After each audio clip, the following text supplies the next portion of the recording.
మనము ఇట్లా వర్షం పడేటప్పుడు డ్రైవింగ్ చేస్తాం కదా. సో వర్షం పడేటప్పుడు డ్రైవింగ్ చేస్తే కామన్ గా ప్రతి కార్ కి ఏ కార్ కైనా సరే ఇట్లా ఫాగ్ వస్తుంది. విండోస్ పైన మొత్తం ఫాగ్ వస్తుంది. ఈ ఫ్రంట్ సీల్ పైన గానీ రేర్ సీల్ పైన గానీ మొత్తం ఫాగ్ వస్తుంది. ఇట్లా ఫాగ్ వచ్చి లోపల ముందు రోడ్ ఏం కనిపించదు మనకు. సో ఇప్పుడు ముందు రోడ్ కనిపిస్తుందా? ఇట్లా ఏం కనిపించినప్పుడు ఏం చేస్తారంటే ఇట్లా చేయి పెట్టి తుడవడం గానీ లేకపోతే బట్ట పెట్టి తుడవడం గానీ ఇట్లా ఏదు. ఇప్పుడు ఇట్లా చేయి పెట్టి తుడిస్తే కనిపిస్తుంది అని చెప్పేసి అట్లా తుడవద్దు.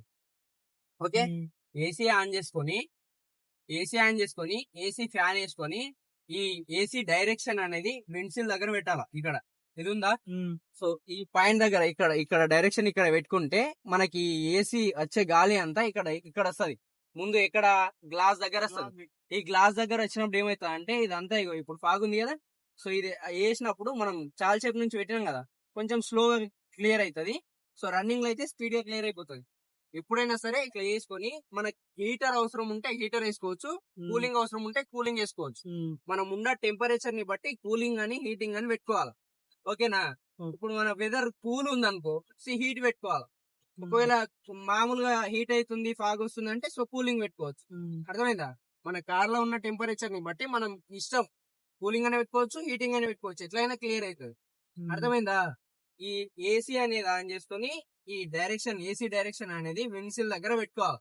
పెట్టుకొని ఏసీ ఆన్ చేస్తే క్లియర్ అయిపోతుంది. రైట్? ఈ ఫాగ్ క్లియర్ చేయడానికి బట్ట పెట్టి తుడవడం లేకపోతే ఇట్లా చెయ్యి పెట్టి తుడవడం ఇట్లాంటివి చేసినప్పుడు ఏమవుతుంది అంటే, ఇప్పుడు ఇట్లా చేసినాం కదా, సో చేసిన తర్వాత ఈ చెయ్యి పెట్టి ఎక్కడైతే చూసినామో ఈ క్లియర్ అయిపోయిన తర్వాత కొద్దిసేపటికి ఇక్కడ మరక ఏర్పడుతుంది. ఎక్కడైతే చెయ్యి పెట్టి మనం కూర్చున్నామో అక్కడ మరక ఏర్పడుతుంది. మరకలు ఏర్పడద్దు అనుకుంటే ఇట్లా డైరెక్ట్ ఏసీ ఆన్ చేసుకొని డైరెక్షన్ అక్కడ పెట్టుకుంటే క్లియర్ అయిపోతుంది ఫాగ్. ఓకే, అర్థమైంది కదా? రైట్? వర్షంలో డ్రైవింగ్ చేసేటప్పుడు అది కన్ఫర్మ్ చేసుకోవాలి. ప్లస్ ఇంకొకటి హజార్ లైట్స్ కూడా ఆన్ చేసుకోవాలి. ఎందుకు? ఒక వెహికల్ వెళ్తుంది అనేది కనిపించడం కోసం హజార్ లైట్స్ ఆన్ చేసుకుంటే ముందు వెహికల్ వెళ్తుంది అనేది తెలుస్తుంది. రైట్? ఇంకొకటి ఈ హెడ్ ల్యాంప్ లో పార్కింగ్ లైట్లు ఉంటాయి. ఫస్ట్ స్టెప్ ఆన్ చేస్తే పార్కింగ్ లైట్స్ ఆన్ అవుతాయి.